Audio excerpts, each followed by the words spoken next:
তোকে আমি শেষবারের মতো বলছি, তুই আমাদের প্রস্তাবে রাজি হবি কি না? আমিও শেষবারের মতন বলছি, না মানে না। নিজের বিপদ বাড়াস না মেয়ে, তুই কিন্তু এখনো আমাদের চিনিস না।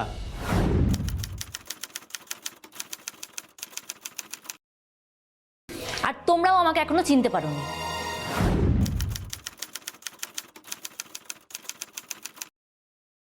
এই, তোর এত বড় সাহস, তুই আমাদের মুখে মুখে কথা বলছিস?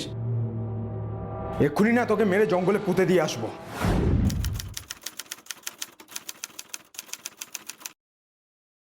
সেই সুযোগ দিলে তবে না।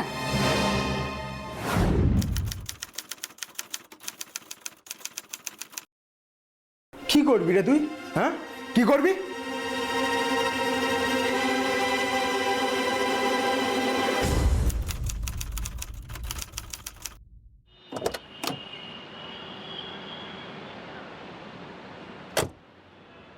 নমস্কার, ক্রাইম ডায়েরিতে আপনাদের স্বাগত। আপনাদের আগেও বলেছি, আবারও বলছি, আমাদের ক্রাইম ডায়েরি নিছক বিনোদনমূলক কোনো অনুষ্ঠান নয়। আবার আপনাদের ভয় পাইয়ে দেওয়াও আমাদের উদ্দেশ্য নয়। আমাদের উদ্দেশ্য একটাই, আপনাদের সতর্ক করা, সাবধান করা, যাতে আপনারা আপনাদের সাথে কোনো দুর্ঘটনা ঘটার আগে নিজেদের সামলে নিতে পারেন। তাই আজ আবার আপনাদের জন্য নিয়ে এসেছি একটা নতুন ঘটনার চিত্ররূপ। কি সেই ঘটনা জানতে হলে দেখুন ক্রাইম ডায়েরির আজকের এই রোমহর্ষক পর্ব।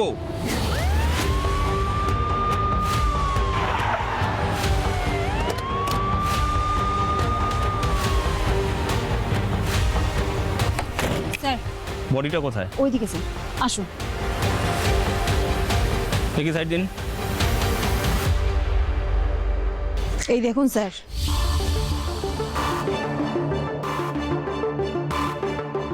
দেখি একটু।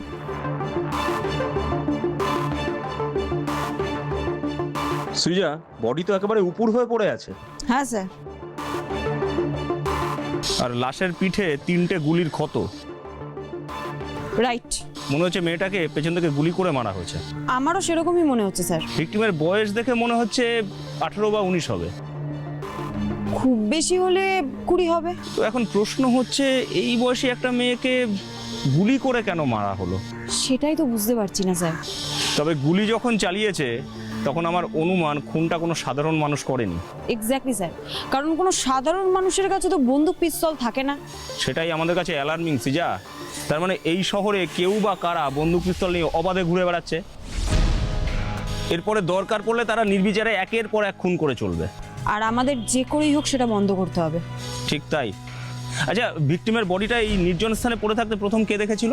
স্যার, ভোরবেলা আমাদের পেট্রোলিং পার্টি এদিক দিয়ে যাচ্ছিল। ওরাই এখানে লাশটা দেখে আমাদের থানায় খবর দেয়। তার মানে খুনটা গতকাল রাত্রে বা সন্ধ্যাবেলা নাগাদ হয়েছে। হ্যাঁ স্যার, ভিকটিমের ব্লাড ক্লট করে গেছে। এনিওয়ে, ভিকটিমের নাম পরিচয় কিছু জানা গেছে? না স্যার, এখনো পর্যন্ত কেউ লাশটাকে শনাক্ত করতে পারছে না। কেউ কিছুই বলতে পারছে না। তাহলে তো সমস্যা। সেটাই তো, বডি আইডেন্টিফাই করা না গেলে তদন্ত এগোবে কি করে? ঠিক। সিজা, তুমি একটা কাজ করো। কি করব বলুন স্যার? তুমি আমাদের তদন্তকারী টিমকে বলো লাশের ছবি নিয়ে আশেপাশে ভালো করে ঘুরে ঘুরে খোঁজ খবর করতে। দেখো যদি মেয়েটাকে কেউ চিনতে পারে। ওকে, বলে দেবো স্যার। হ্যাঁ, তুমি আরও একটা কাজ করো। হ্যাঁ বলুন স্যার। তুমি একটু খতিয়ে দেখো তো যে আমাদের থানায় কোনো অল্প বয়সী মেয়ের হারিয়ে যাওয়ার ব্যাপারে কোনো মিসিং ডায়েরি হয়েছে কিনা। Okay sir. যদি এরকম কোনো কেস খুঁজে পাওয়া যায় তাহলে ভালো। আর তা না হলে তুমি আমাদের থানা থেকে 5 কিলোমিটার রেডিয়াসের মধ্যে যতগুলো থানা আছে সবগুলো থানায় লাশের ছবি পাঠিয়ে খোঁজ খবর নাও। এটা খোঁজ খবর নেবে বিগত দিনে ওইসব থানায় কোনো মিসিং ডায়েরি হয়েছে কিনা। বুঝে গেছি স্যার, আমি আজকেই আমাদের থানায় যাবতীয় মিসিং ডায়েরিগুলো খতিয়ে দেখব। আর আজকেই আমি আমাদের আশেপাশের থানায় ফটোটা পাঠিয়ে দিচ্ছি। দেখা যাক খোঁজ খবর নিয়ে কি জানা যায়। ঠিক আছে, তাহলে আপাতত বডিটা পোস্টমর্টমের জন্য পাঠিয়ে দাও। আর হ্যাঁ, তুমি আমাদের তদন্তকারী টিমকে বলো যে আশেপাশে একটু ভালো করে খোঁজ খবর করতে। মার্ডার ওয়েপনটা কিন্তু পাওয়া দরকার। বলে দেবো স্যার। তাহলে দেখা যাক মূল ব্যাপারটা আসলে ঠিক কি।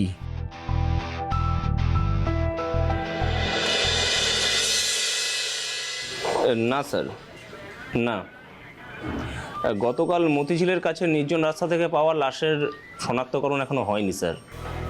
না, কেউ আইডেন্টিফাই করতে পারেনি। হ্যাঁ স্যার, আমরা তো আপনার চেষ্টা করছি স্যার।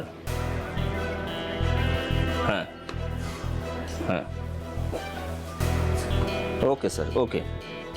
হ্যাঁ, গতকাল ওই দর্জিপাড়ার ডাকাতির কেসের চার্জশিটটা রেডি হয়ে গেছে স্যার। হ্যাঁ শিওর, আমি আপনাকে মেল করে দিচ্ছি স্যার। হ্যাঁ, ওকে ওকে স্যার, ওকে। হ্যাঁ বলো। স্যার গতকাল মতিঝিলের রাস্তার ওইদিকে যে মেয়েটার লাশ পাওয়া গেছে, তার নাম পরিচয় জানা গেছে। Good news. এই দেখুন স্যার, আজকে ঠিক 1 মাস আগে আমাদের থানায় এই মেয়েটির নামে একটা মিসিং ডায়েরি করা হয়েছিল। এই সি, মিসিং ডায়েরিটা কে করেছিল? মেয়েটির বাবা মা। মেয়েটির নাম সৌমি মোদক। আচ্ছা, তুমি শিওর তো যে গতকাল যে লাশটা পাওয়া গেছে সেটা এই সৌমি মোদকেরই লাশ? স্যার লাশের মুখের সাথে মিসিং ডায়েরি করার সময় জমা দেওয়া ছবির সৌমির মুখ হুবহু একেবারে মিলে যাচ্ছে। Very sad. স্যার তাহলে সৌমির মা বাবাকে গিয়ে আমি খবরটা দিই? সে তো দিতেই হবে, কিন্তু কিন্তু কি স্যার? তুমি নিজে গিয়ে ওনাদের খবরটা দেবে, ফোন করে কিছু জানাবে না। কেন স্যার? দেখো, আপনজনকে খুঁজে না পেয়ে মানুষ অনেক আশা নিয়ে থানায় এসে মিসিং ডায়েরি করে। তাদের আশা থাকে যে পুলিশ তাদের প্রিয়জনকে খুঁজে বের করবে এবং প্রিয়জনকে তারা জীবিত অবস্থায় ফিরে পাবে। সেক্ষেত্রে হঠাৎ করে ফোন করে বাবা মাকে মৃত্যু সংবাদ দিলে সৌমির বাবা মায়ের কি অবস্থা হবে সেটা ভেবে দেখেছো? বুঝতে পারছি স্যার। পুলিশের কাজ হলো অপরাধীকে শুধু আইনের আওতায় আনাই নয়, পুলিশের আরেকটা কাজ হলো মানুষের পাশে থাকা। আমাদের কাজের এই মানবিক দিকটা ভুললে চলবে না কিন্তু। স্যার তাহলে আমি এক্ষুনি নিজে গিয়ে সৌমির বাবা আমাকে খবরটা জানাচ্ছি। হ্যাঁ, তুমি এক্ষুনি যাও আর যতটা সম্ভব ওনাদের পাশে থাকার চেষ্টা করো। আর আর ওনাদেরকে মর্গে নিয়ে গিয়ে বডিটা আইডেন্টিফিকেশনের ব্যবস্থা করো। Right sir. আগে বডিটা শনাক্ত হয়ে যাক, তারপর সৌমির বাবা মায়ের সঙ্গে কথা বলে বোঝার চেষ্টা করতে হবে যে সৌমি হঠাৎ নিরুদ্দেশ হয়ে গিয়েছিল কেন, আর কেনই বা ওকে বেঘরে প্রাণ হারাতে হলো। Okay sir. সাল 2024, পুরুলিয়া জেলার এক শহরের নির্জন রাস্তা থেকে উদ্ধার হয় সৌমি মোদক নামে এক অল্প বয়স্কা তরুণীর গুলিবিদ্ধ মৃতদেহ। তদন্তে নেমে আমরা জানতে পারি সৌমি গত 1 মাস ধরে নিখোঁজ ছিল। সৌমির বাবা মা থানায় মিসিং ডায়েরিও করেছিল। আমাদের তদন্তকারী অফিসার নিজে গিয়ে সৌমির বাড়িতে সৌমির মৃত্যু সংবাদ জানায়। সৌমির বাবা মা মর্গে গিয়ে লাশ শনাক্তও করে। আর তারপর কাকে নিয়ে বাঁচবো? কি করে থাকবো বলতো? আমাদের বলবে বাবা, আমাদেরকে আপনার করে বলবে বাবাকে আমি বিরিয়ানি খাবো। কে বলবে? মা আমি বুঝতে পারো তো আজ খাবো। কে বলবে? সৌমি মানে সৌমি করছি না। প্লিজ আপনারা এইভাবে কান্নাকাটি করবেন না, নিজেদের শক্ত করুন।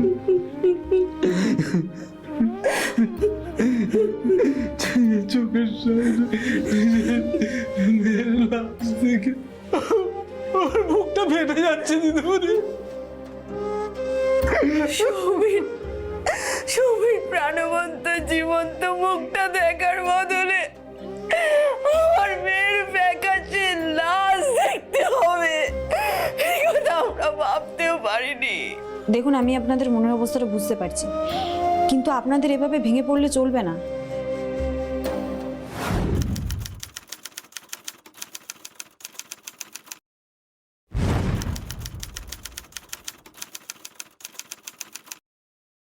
আপনাদের যে করেই হোক নিজেদেরকে সামলে আমাদের তদন্তের কাছে পূর্ণ সহযোগিতা করতে হবে। সহযোগিতা করে কি লাভ দিদিমণি? পারবেন পারবেন আমার মেয়েটাকে ফিরিয়ে দিতে পারবেন? না, আপনার মেয়েকে ফিরিয়ে দেওয়া আমাদের পক্ষে সম্ভব না, কিন্তু যে আপনার মেয়েকে এরকম নৃশংসভাবে খুন করেছে তাকে অবশ্যই আমরা ধরে আইনের আওতায় আনতে পারি। আমরাও চাই ওই নরপিশাচটা ধরা পড়ুক, ওকে আপনারা শাস্তি দিন, ওকে ফাঁসি কাটে ঝুলিয়ে দিন, আপনারা ঝুলিয়ে দিন। সেই জন্যই তো বলছি আপনারা আমাদের একটু সহযোগিতা করুন, দেখবেন অপরাধী ঠিক শাস্তি পাবে। বলুন এখন আমাদের কি করতে হবে বলুন? আপাতত যা যা জানতে চাইবো তার সঠিক জবাব দেবেন। বলুন কি জানতে চান? আচ্ছা, সৌমির এক্স্যাক্ট বয়স কত ছিল? গেল এপ্রিলে ওর 18 পূর্ণ হয়ে গেছিল। ও কোন ক্লাসে পড়তো? ওই উচ্চ মাধ্যমিকটা টেনে টুনে পাশ করার পর ও ওই ওদের এখানেরই একটা কলেজে কমার্স নিয়ে ভর্তি হয়েছে। তবে পড়াশোনায় মেয়েটার মোটেই মন ছিল না। কেন এরকম কেন? আসলে মেয়েটা তো নাচটাকেই কেরিয়ার হিসাবে নিতে চেয়েছিল। সৌমি নাচতো নাকি? হ্যাঁ, আমার মেয়ে ছোটবেলা থেকেই নাচ শিখেছিল, প্রথমে ভারতনাট্যম, তারপর কত্থক শিখেছিল। আর ইদানিং ও মডার্ন ডান্সও শিখছিল। তারপর? আসলে ও নাচটাকেই পেশা হিসেবে নিতে চেয়েছিল, কিন্তু কিন্তু কিন্তু আমরা সেটা চাইনি, আর সেই নিয়েই বাপি, সৌমি, কতদিন বলেছি খেতে বসে কথা বলবি না। তুই না এত ধাড়ি মেয়ে হয়ে গেলি, তাও এখনো শিখলি না। আরে মা, বাপিকে একটা দরকারি কথা বলবো, তুমি এরকম কেন করছো? দরকারি কথা তো খেয়ে উঠেও বলা যায় নাকি? বলুক না, শুনি না ওর কি দরকারি কথা আছে। বল বল মা, বল। বলছিলাম আমাকে একটু এর মধ্যে বাইরে যেতে হবে। বাইরে? বাইরে যাবি কোথায়? কলকাতা। কেন তোকে হঠাৎ কলকাতা যেতে হবে কেন? ওখানে একটা শো পেয়েছি, আর সাথে একটা চ্যানেলের ডান্স রিয়ালিটি শো এর অডিশনও রয়েছে। কবে যেতে হবে? সামনের সপ্তাহে বুধবার। ও, আজ তো রবিবার, তার মানে হাতে মাত্র 2 দিন সময় আছে। হ্যাঁ, সেই জন্যই তো বলছি। বাপি, তুমি আমাকে 2000 টাকা যদি দাও তাহলে আমার একটু সুবিধে হতো। তোকে একটা কথা বলবো মা। একটা কেন, 100টা বলো। শোন মা, আমি একটা মিষ্টির দোকানে সাধারণ কর্মচারী, হাতে গুনে কটা পয়সা আমি রোজগার করি। তো আমি কিন্তু ছোট থেকে তোর কোনো অভাব অনটন তোকে বুঝতে দিইনি। তোকে আমি ভালো স্কুলে পড়িয়েছি, তোকে নাচ শিখিয়েছি, এখন আবার মডার্ন ডান্সও শেখাচ্ছি। কিন্তু তুই যদি হঠাৎ এরকম করে আমার কাছে টাকা চাস, আমি কোথায় পাবো বলতো মা? দেখো বাপি, আমি জানি তুমি ঠিক কতটা কষ্ট করে এই সংসারটা চালাচ্ছ। আর দেখো, আমি তো এই 2000 টাকাটা নিজের সকালাদের পেছনে ওড়ানোর জন্য চাইছি না। আমি চাইছি যাতে আমি কলকাতা গিয়ে শোটা করতে পারি আর অডিশনটাও দিতে পারি। সে তো না হয় ঠিক আছে, কিন্তু আমি যে পড়াশোনায় লবডঙ্কা সেটা তুমি আর মা খুব ভালো করেই জানো। আর আমি পড়াশোনা করে বড় হয়ে চাকরি বাকরি পাবো না, গ্র্যাজুয়েশনটাই আদৌ কমপ্লিট করতে পারবো না নিজেরই সন্দেহ আছে। কিন্তু নাচটা আমি পারি বলেই আমি জানি যে এই নাচটা দিয়েই আমি একদিন নিজের পায়ে দাঁড়াবো। আর এই নাচের কারণেই আমি একদিন এই সংসারের হাল একাই কাঁধে নিয়ে নেব। তাই বলছি বাপি, তুমি মনে করো না এই 2000 টাকাটা একটা এককালীন ইনভেস্টমেন্ট। আজ লগ্নি করলে কাল বা পরশু সুদে আসলে ফেরত। কিন্তু দেখো বাপি, তুমি একটু ঠান্ডা মাথায় আমার কথাগুলো ভেবে দেখো। আমি যা করছি ঠিক করছি, আর সেটা আমাদের 3 জনের ভালোর জন্য করছি। আপনি ওকে 2000 টাকা দিয়েছিলেন? হ্যাঁ, দিয়েছিল। আমার মালিকের কাছে হাতে পায়ে ধরে পরের মাসের বেতনের অ্যাডভান্স হিসেবে নিয়ে এসে দিয়েছিলাম। তারপর সৌমি সেই বুধবারে ব্যাগ গুছিয়ে নিয়ে আমাদের প্রণাম করে একাই কলকাতায় চলে গেছিল। ও কলকাতা থেকে ফিরেছিল কবে? রবিবার বিকেলে। আর ও বাড়ি ফিরেই আরে আরে আরে কি হলো, প্রণাম করছিস কেন মা? থাক মা, থাক। এই নাও টাকা। এত টাকা? হ্যাঁ। এত টাকা তুই কোথায় পেলি? বাইরে কলকাতায় শোটা করলাম না। ও, এটা তো নাচ করে রোজগার করা টাকা। মা, তুমিও না সত্যি। আর কিভাবে রোজগার করে আনা টাকা হবে? তো একটা শো করে তুই এতগুলো টাকা ইনকাম করলি? হ্যাঁ, এটা মাত্র একটা শোয়ের ইনকাম। তাহলেই বোঝো প্রত্যেক মাসে যদি আমি লাগাতার শো করি তাহলে মাস গেলে ঠিক কত টাকা ইনকাম হবে। আরে মা, তুই সত্যি শো করে টাকাগুলো রোজগার করেছিস তো? মানে বলছি, তুই কোনো খারাপ কাজ করে এই টাকাটা রোজগার করিসনি তো? তাহলে তোমাদের দুজনকেই বলি, তোমাদের সৌমি মরে যাবে কিন্তু কোনোদিন খারাপ পথে নেমে টাকা রোজগার করবে না।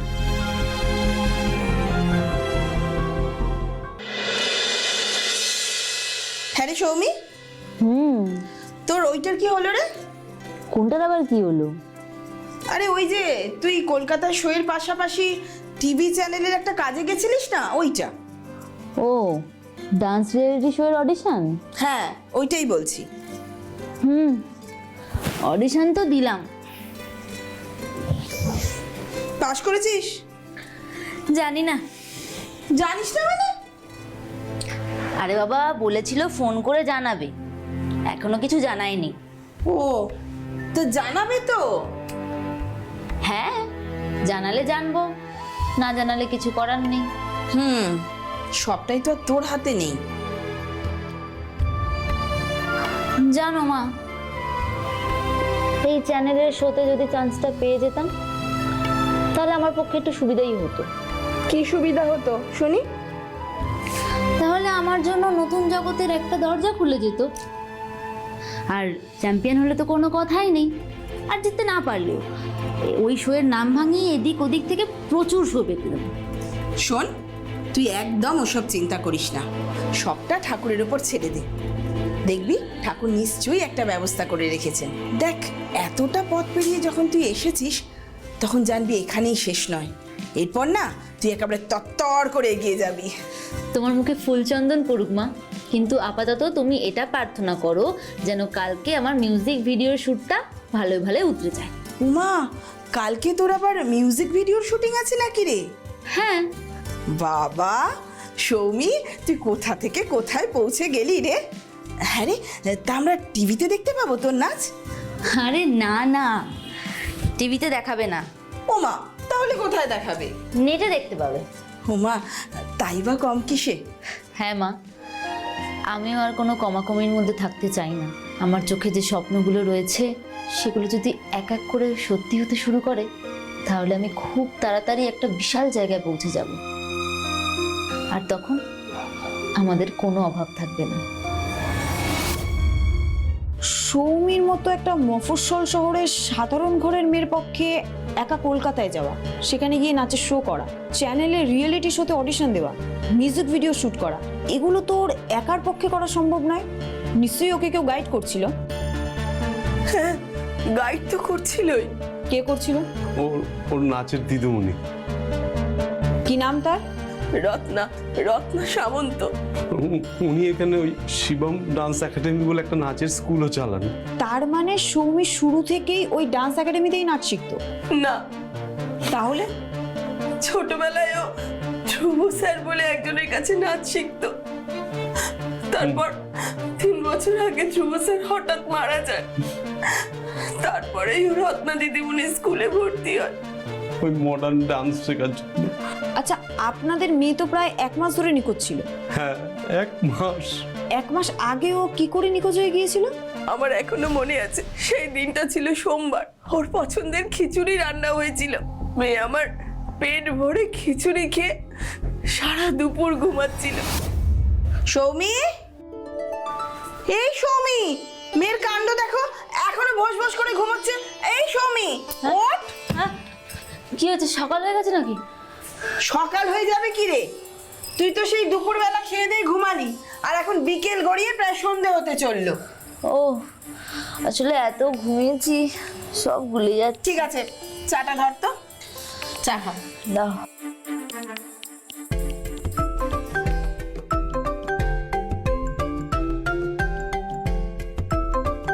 দেখেছো কাণ্ড, মেয়েটাকে একটু শান্তি করে কেউ চাও খেতে দেয় না। হ্যালো, এখন কেন? কি দরকার? আচ্ছা ঠিক আছে, আমি যাচ্ছি, 10 মিনিট লাগবে।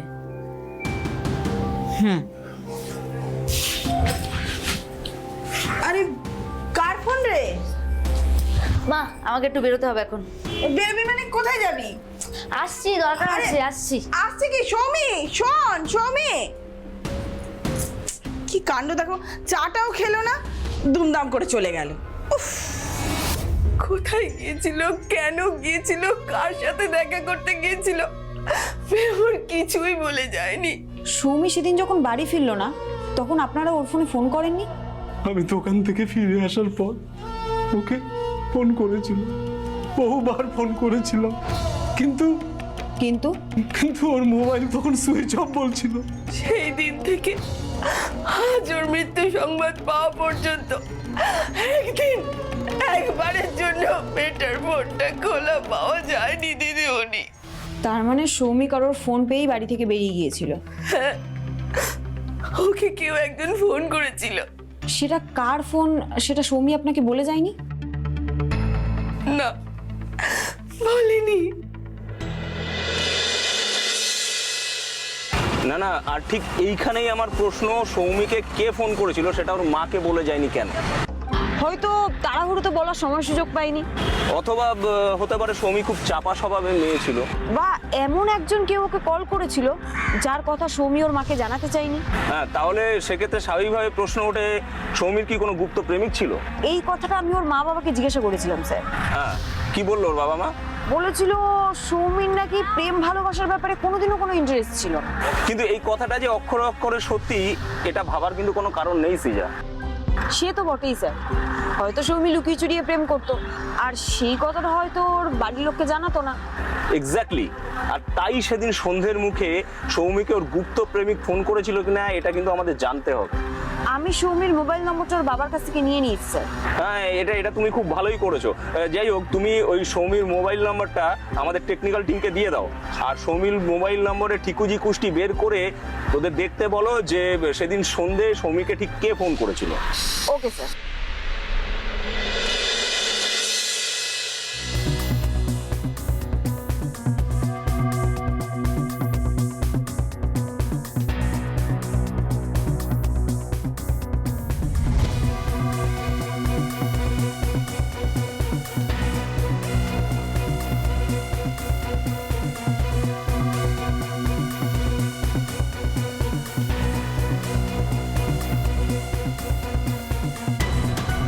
স্যার, আমরা যেটা পাওয়া সেটা পেয়ে গেছি।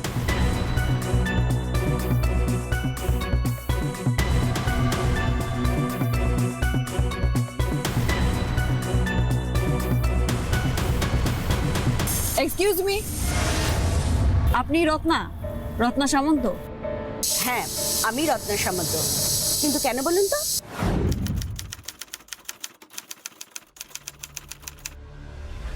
আপনার বাড়ি গিয়েছিলাম আপনার খোঁজ করতে। আপনার কাজের মেয়ে বললো আপনি নাকি এইমাত্র বাড়ি থেকে বেরিয়ে গেছেন। যাকে গাড়িতে উঠুন। কেন? গাড়িতে উঠুন, আপনার সাথে আমাদের কিছু জরুরি কথা আছে। যা বলার এখানেই বলুন। এই, একে গাড়িতে তোলো। চলুন। আরে কি হচ্ছে কি? আরে শুনুন শুনুন, আরে কি হচ্ছে কি? শুনুন, আরে শুনুন কি হচ্ছে কি? শুনুন।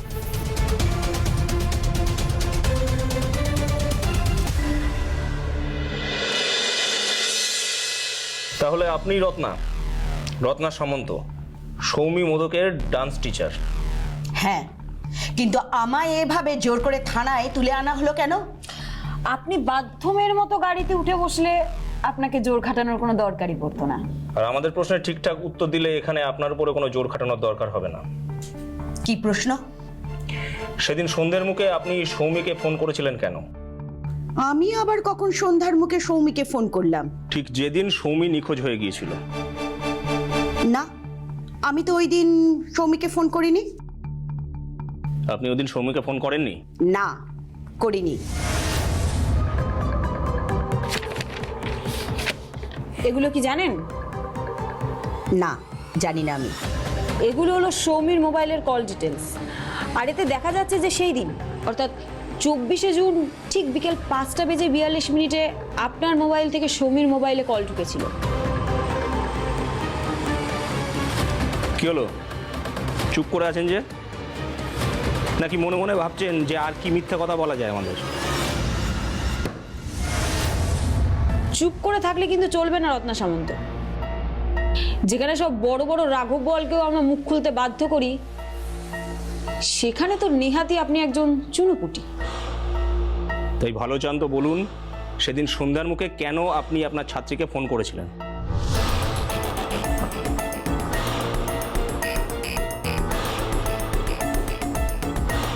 হলো?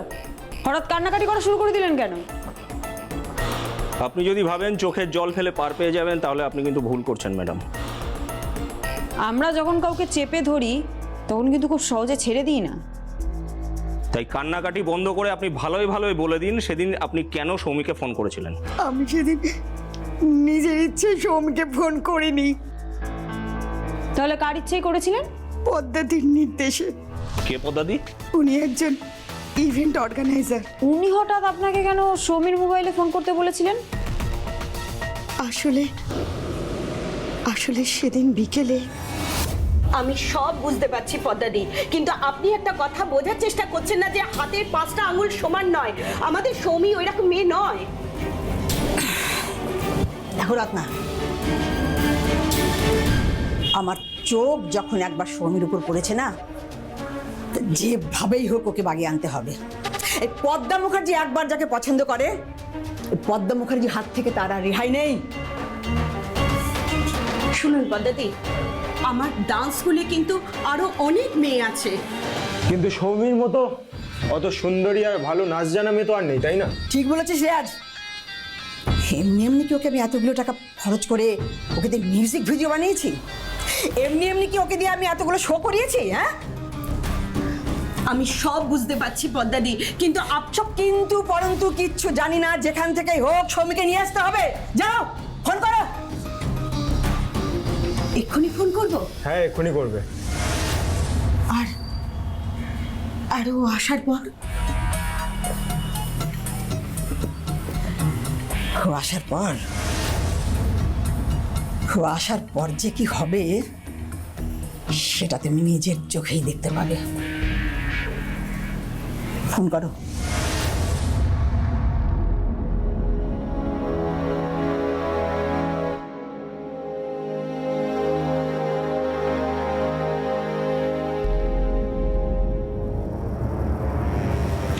হ্যালো। শোন সৌমি, তোকে এক্ষুনি একবার আমার বাড়িতে আসতে হবে। এখন? হ্যাঁ, এক্ষুনি। কেন? দরকার আছে। কি দরকার? আয়, এলেই সব জানতে পারবি। আচ্ছা ঠিক আছে, আমি যাচ্ছি। 10 মিনিট লাগবে। শোন, তাড়াতাড়ি আয়, কিন্তু খুব দরকার আছে। হুম।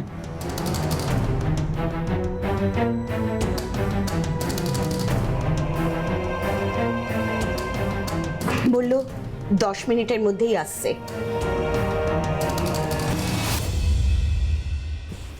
তারপর আমরা সৌমির জন্য অপেক্ষা করছিলাম। সৌমি 10 মিনিটের মধ্যে আমার বাড়িতে আসেনি।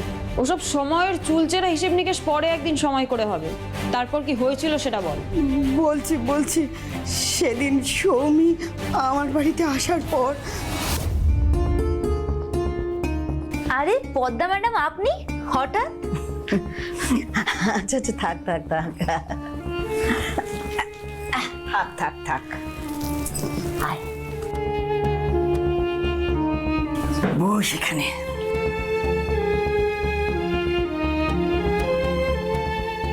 তোর সাথে না আমার একটা দরকারি কথা আছে। হ্যাঁ বলুন না। আমরা একটা বিরাট শোয়ের কন্ট্যাক্ট পেয়েছি। তাই নাকি? কালকেই মোটামুটি শৈশাবোধ করে ফাইনাল করে ফেলেছি। আমি থাকছি তো ম্যাডাম।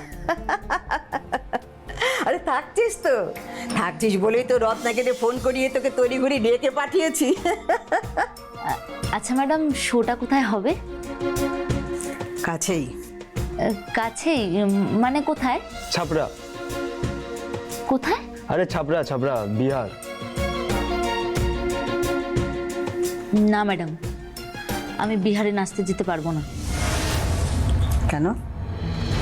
বিহারে নাচতে যেতে পারবি না কেন? কারণ ওখানে নাচের নামে নোংরামি হয়, তাই। এটা আবার তোকে কে বললো? আমি নেটে দেখেছি। আরে বাবা, বিহারের সব জায়গায় ওসব হয় না। না ম্যাডাম, এখানকার লোকজন, আমার বাবা মা তো সেসব জানতে পারবে না, আর এসব বুঝবেও না। আর আমি বিহারে নাচতে গেছি জানলে আমার আর আমার পরিবারের বড্ড বদনাম রটবে। সেটা আমি কিছুতেই হতে দিতে পারবো না। আমাদের সাথে গেলে কিন্তু তুমি মোটা টাকা পেতে সৌমি। হ্যাঁ মানছি আমি মোটা টাকা ইনকাম করব, আর আমার যে টাকার ভীষণ দরকার সেটাও সবাই জানে, কিন্তু সরি, এইভাবে রোজগার করতে আমি পারবো না। আর এইভাবে রোজগার করা টাকা আমার হজম কিছুতেই হবে না। কিন্তু সৌমি, থাক। সৌমি যখন রাজি নয় তখন তো আমরা ওকে জোর জবরদস্তি করতে পারি না। আর তাছাড়া সৌমি না গেলেও আমাদের শো আটকাবে নয়, তাই অযথা তর্ক করে কোনো লাভ নেই। থ্যাংক ইউ ম্যাডাম, আমি এবার তাহলে আসি। যাবি তো? যাওয়ার আগে একটু কোল্ড ড্রিঙ্কস খেয়ে যা। রিয়াজ,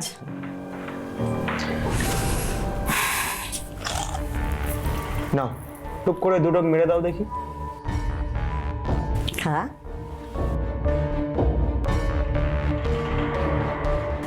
গরমের মধ্যে দৌড়ে দৌড়ে এসেছিস, খা। আমরা সবাই খেয়েছি। আরে ওইটুকু কোল্ড ড্রিঙ্কস খেয়ে নাও, খেয়ে নাও। না না, বেশি খেলে ঠান্ডা লেগে যাবে। আরে কিচ্ছু হবে না, খাও তো, ওটা একদম চিল নেই, খেয়ে নাও।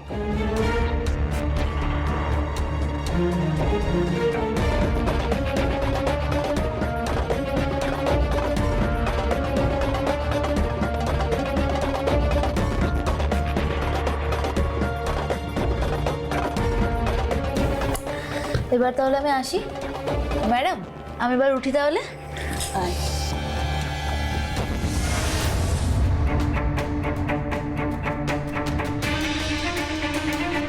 এই তোমরা তোমরা আমাকে কি খাওয়ালে?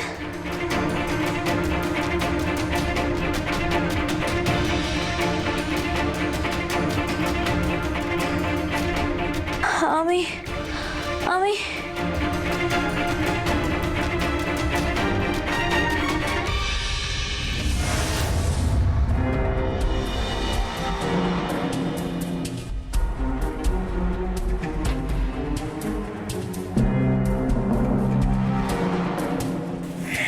রিয়াজ, বলুন ম্যাম। ওকে তুলে সাবধানে খাটে শুইয়ে দে। তারপর একটা মোবাইল ক্যামেরায় রগরগে ছবি তুলে রাখ। তারপরেই আমরা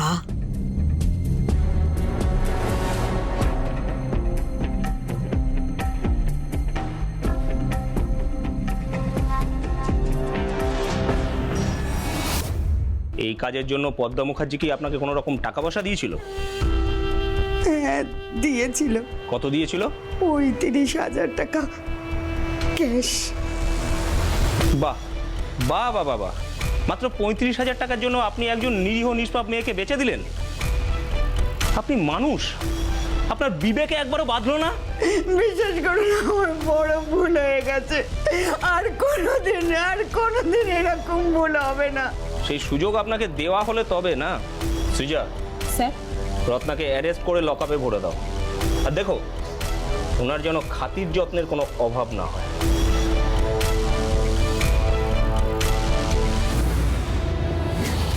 রত্না সামন্তকে গ্রেপ্তার করার পর আমরা কোমর বেঁধে পদ্মা আর রিয়াজের খোঁজে নেমে পড়ি, কিন্তু পদ্মা আর রিয়াজ একেবারে রাতারাতি কর্পূরের মতো উবে গিয়েছিল। কিন্তু ঠিক কোথায় গিয়েছিল তারা, এই প্রশ্ন যখন আমাদের ভাবা ছিল, ঠিক তখনই বুঝলেন ম্যাডাম, এই হলো ওখানকার কাণ্ড। তুই ঠিক বলছিস সুষমা? একদম 16 আনা সত্যি বলছি গো দিদিমণি। ওই রত্না সামন্ত আসলে নামেই একজন টিচার, আর ওই নাচের স্কুলটা আদতে লোক দেখানোর জন্যই বানানো। তার মানে এর আগেও রত্না সামন্ত মেয়ে পাচার করেছে? বহুবার। আপনি ঠিক করে খোঁজ খবর নিন, সব জানতে পারবেন। ওর ওই নাচের স্কুলের অনেক ছাত্রী এর আগেও সমীর মতোই নিখোঁজ হয়ে গেছে। আমি তো আমার মেয়েকে ওখানে ভর্তি করিয়েছিলাম নাচ শেখানোর জন্য, কিন্তু এসব শুনে আমি বাবা নাচ থেকে ছাড়িয়ে দিয়েছি। আচ্ছা, যেসব মেয়েরা পাচার হয়ে গেছে তাদের এখন কি অবস্থা তুই জানিস? যেসব মেয়েরা ওই বিহার, ঝাড়খণ্ড এসব জায়গায় নোংরা নাচ করতে রাজি হয়েছে তারা সবাই প্রাণে বেঁচে গেছে। সে কি? আর যারা রাজি হয়নি তারা? ওই পদ্মা মুখার্জি আর ওর ওই সাগরেদ রিয়াজ ওদেরকে মেরে জঙ্গলে পুঁতে দিয়েছে। তাহলে তুই এসব আগে কেন থানায় জানাসনি? বহুবার জানিয়েছি, কিন্তু এর আগে মানে আপনাদের আগে যেসব স্যার ম্যাডামরা ওই থানায় ডিউটিতে ছিল, ওরা যখনই রত্নার পদ্মার নাম বলেছে ওপর মহল থেকে ফোন চলে এসেছে। তার মানে এই রত্না সামন্ত আর পদ্মা মুখার্জি খুবই প্রভাবশালী। হ্যাঁ ম্যাডাম, একদমই তাই। পদ্মা মুখার্জি ও এতদিন যা করার করে নিয়েছে, কিন্তু ও আর ওর ওই সাগরেদ আর আমাদের হাত থেকে পার পাবে না। আমরা যে করে হোক ওদের খুঁজে বার করবই। কিন্তু এখানে তো ওদের খোঁজ পাবেন না দিদিমণি। ওদেরকে হাতে পেতে হলে আপনাকে একটু কাঠখড় পোড়াতে হবে, আপনাকে ঝাড়খণ্ড যেতে হবে। পদ্মা ঝাড়খণ্ডে লুকিয়ে আছে নাকি? হ্যাঁ। ঝাড়খণ্ডের কোথায়? মধুপুর? হ্যাঁ স্যার, আমি আমার ইনফরমারের কাছ থেকে একদম পাকা খবর পেয়েছি। পদ্মা মুখার্জি ঝাড়খণ্ডের মধুপুরে ঘাপটি মেরে গা ঢাকা দিয়ে লুকিয়ে আছে। আচ্ছা, মধুপুরে কোথায় লুকিয়ে আছে সেটা তুমি সোর্স মারফত জানতে পেরেছো? যতদূর জানতে পেরেছি ওখানকারই কোনো একটা রিসর্টে লুকিয়ে আছে পদ্মা। ঠিক আছে, আমি ডিআইজি সাহেবের সঙ্গে কথা বলে ঝাড়খণ্ড পুলিশের সঙ্গে যোগাযোগ করছি। তুমি আজকে রাতে এই ট্রেনে 2জন কনস্টেবলকে নিয়ে ওখানে চলে যাও। ঠিক আছে স্যার। আর ওদের পুলিশের সাহায্যে রেড চালিয়ে পদ্মা মুখার্জিকে খুঁজে বার করে ওকে ঘাড় ধরে টানতে টানতে এখানে নিয়ে আসবে। তারপর আমিও দেখবো পদ্মা মুখার্জি কত বড় প্রভাবশালী।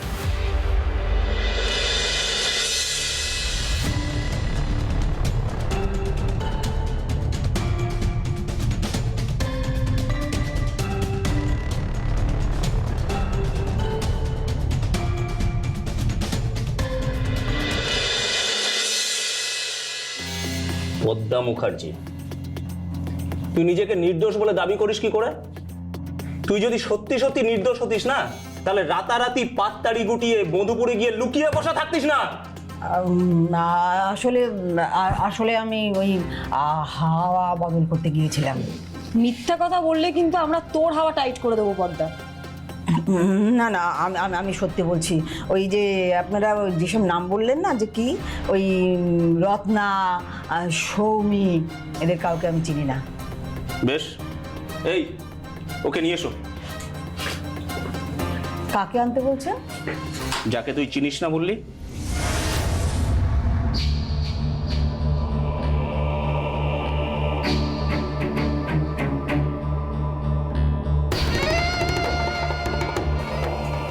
একে ভালো করে দেখ, দেখে বলতো চিনিস কি না। না না, ঠিক আমি চিনি না। কি বললি? তুই আমাকে চিনিস না? অত্যাচারী, মিথ্যাবাদী কথা করে। এতগুলো বছর ধরে আমার নাচের স্কুল থেকে মেয়ে সাপ্লাই করলাম, আর এখন তুই বলছিস আমাকে চিনিস না? তুই সব এই রত্না, চুপ, একদম চুপ। যাকে তুই চিনিসই না তার নাম যে রত্না, সেটা তুই জানলে কি করে? আমরা তো একবারও বলিনি যে এই মহিলার নাম রত্না। মানে তোকে শেষ সুযোগ দেওয়া হচ্ছে পদ্মা। সেদিন সন্ধ্যায় সৌমুকে মাদক খাইয়ে অজ্ঞান করে তোরা কোথায় নিয়ে গেছিলি ওকে বল। আর সৌমির সাথে কি করেছিলি সেটাও বল। নইলে কিন্তু তোর এই 10টা আঙুলের নোট এক এক করে উপড়ে ফেলবো, আঙুলগুলোই ভেঙে ফেলবো। আমি বলছি বলছি বলছি বলছি ওই ওই পাপ্পু যাদব নামে একটা লোক আছে। সে বাইরে গার্মেন্টসের বিজনেস করে, কিন্তু আড়ালে সে বিহার, ঝাড়খণ্ডের এইসব দেহাতি গ্রামে এইসব নোংরা নাচের শোয়ের আয়োজন করে। তারপর ওই পাপ্পু যাদবে আমাদের 1.5 লাখ। তাও প্রতি মাসে? হ্যাঁ, তোমরা এক হাতে আমাকে মেয়ে সাপ্লাই দেবে আর অন্য হাতে প্রতি মাসে আমার থেকে 1.5 লাখ নেবে। তাও ক্যাশ। হয়ে যাবে যাদবজি, হয়ে যাবে। তবে মনে রেখো, যেসব মেয়েদের আমার হাতে তুলে দেবে তাদের কিন্তু সুন্দরী হতে হবে, আর ফিগার হতে হবে একদম চাবুক। ওকে বস, হয়ে যাবে হয়ে যাবে। আর সেই সাথে তাদের নাচটাও জানা কিন্তু খুব জরুরি। বহু মেয়ে আছে, শুধু দেখে শুনে বেছে নিতে হবে। কোথায় আছে এরকম মেয়ে? আছে, যে আমাদের এখানে ডান্সার সাপ্লাই করে তার কাছে। ওই রত্না রে, রত্না। ওকে। হ্যাঁ, আমার কাছে যে এরকম মেয়ের অভাব নেই সেটা তো তুমি খুব ভালো করেই জানো পদ্মাদি।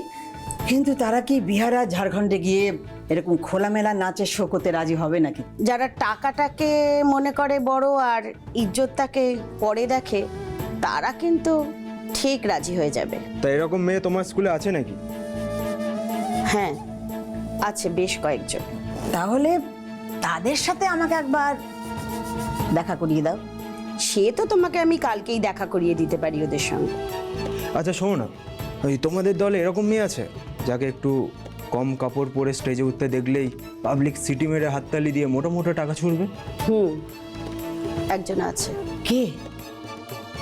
সৌমি মোদক বলে একজন আছে। মালটা হেব্বি নাচে, দেখতেও বেশ সুন্দর। তাহলে কালকেই ডাকো সৌমিকে, আমি আগে একবার ওকে নেড়ে চেড়ে দেখে নি, বাকিদের সাথে না হয় পরে কথা বলা যাবে। কি হলো, থামলি কেন? বলে যা তারপর কি কি হয়েছিল। আমরা ঠিক তার পরের দিনই সৌমির সাথে দেখা করেছিলাম, কিন্তু ওই সৌমির সাথে কথা বলে বুঝতে পেরেছিলাম ও আমাদের প্রস্তাবে রাজি হবে না। তারপর কি হয়েছিল? তারপরে ওকে লাইনে আনার জন্য কলকাতায় একটা শো দিই, আর একটা চ্যানেলের রিয়েলিটি শো এর জন্য ওকে অডিশনে পাঠাই। তারপর সেদিন তোমরা আমাকে কি খাওয়ালে?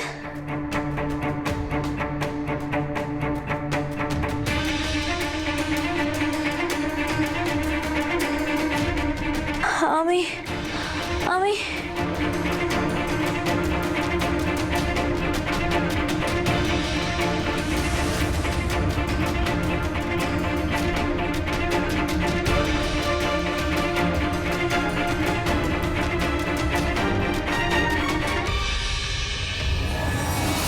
সৌমিকে অজ্ঞান করে গাড়িতে তুলে তোরা ওকে কোথায় নিয়ে গিয়েছিলি? জঙ্গলের কাছে আমাদের ডেরায়। আর তারপর কি হয়েছিল? আর তারপর সৌমির জ্ঞান আস্তে আস্তে ফিরে এসেছিল, আর জ্ঞান ফিরতেই ও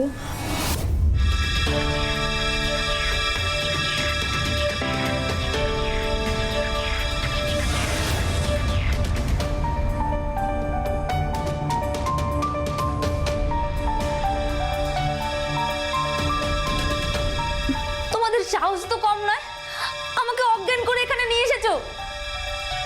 শুধু আনিনি রে, তোর বেহুশ অবস্থার বেশ কিছু ছবিও আমরা তুলে রেখেছি। কিসের ছবি? তোর কিছু আপত্তিকর ছবি। সেই ছবি নেটে ভাইরাল করে দিলে না, তুই লজ্জায় কারো কাছে মুখ দেখাতে পারবি না। তাই ভালোই ভালোই বলছি যে আমাদের প্রস্তাবে রাজি হয়ে যা। তোমাদের প্রস্তাবে রাজি হয়ে ওই নোংরা নাচের লাইনে নামলে না, আমি এমনিও আর সমাজে কোনোদিন মুখ দেখাতে পারবো না। তাই ওই ছবি নেটে ভাইরাল করে দিলেও বাকি, তাতে কিচ্ছু যায় আসে না আমার। ওই ছবি লোকে দেখবে, তাতে কি হবে? হ্যাঁ, পৃথিবীতে কজনই বা চেনে আমায়? রিয়াজ, বলুন ম্যাডাম। মেয়ে দেখছি সহজে পোষ মানবে না। শোন, এর হাত পা মুখ ভালো করে বেঁধে ফেল, তারপর না খেতে দিয়ে টানা 10 দিন অন্ধকার ঘরে ফেলে রাখ, তারপর দেখি পোষ মানে কি না। কিন্তু না, 10 দিন পরেও সৌমি আমাদের প্রস্তাবে রাজি হয়নি। তারপর তারপর সৌমির উপর শারীরিক মানসিক টর্চার আমরা আরো বাড়িয়ে দিই। সেদিন রাতে তোকে আমি শেষবারের মতো বলছি, তুই আমাদের প্রস্তাবে রাজি হবি কি না? আমিও শেষবারের মতন বলছি, না মানে না। নিজের বিপদ বাড়াস না মেয়ে, তুই কিন্তু এখনো আমাদের চিনিস না। আর তোমরাও আমাকে এখনো চিনতে পারোনি। এই, তোর এত বড় সাহস, তুই আমাদের মুখে মুখে কথা বলছিস? এক্ষুনি না তোকে মেরে জঙ্গলে পুঁতে দিয়ে আসবো। সেই সুযোগ দিলে তবে না। কি করবি রে তুই? হ্যাঁ, কি করবি?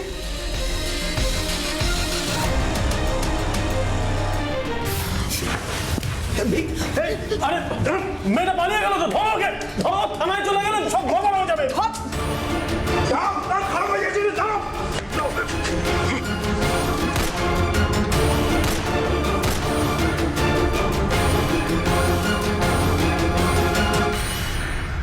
রিয়া যখন কোথায়?